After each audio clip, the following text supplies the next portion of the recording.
In this video, I'm going to teach you how to connect printer to Wi-Fi Canon TS3150. It's a very easy process, so make sure to follow along.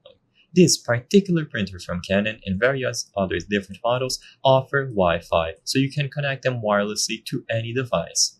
To set up Wi-Fi on your Canon TS3150 or any other model, first you will have to use the wireless network buttons available here.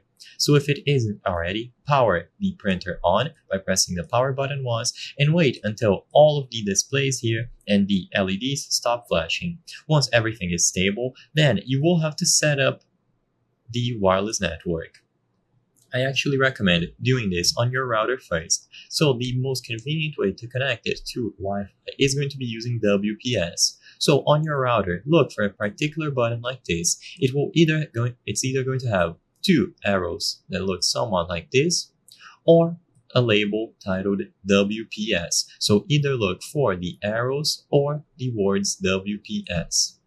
Then once you find it, press and hold this button down for a few seconds. If there's no indicator, that's fine. As long as you pressed it down for a few seconds, you can let go and then move on to the actual printer button. So on the printer itself, press and hold the network button for a few seconds. This time you will be able to tell that it is pairing up because this display is going to start flashing rapidly with the numbers altering. Now, you just wait and eventually this icon will be stable, indicating that it is connected to a Wi-Fi network.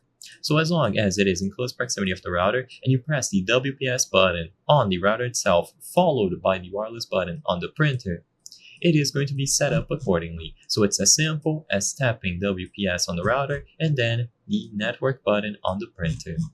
And of course, like I said before, this will work with any other model. You simply have to connect them both together using this feature. I hope I was able to help you on how to connect printer to Wi-Fi Canon TS3150. If this video helped you, please be sure to leave a like and subscribe for more very easy tips. Thank you for watching.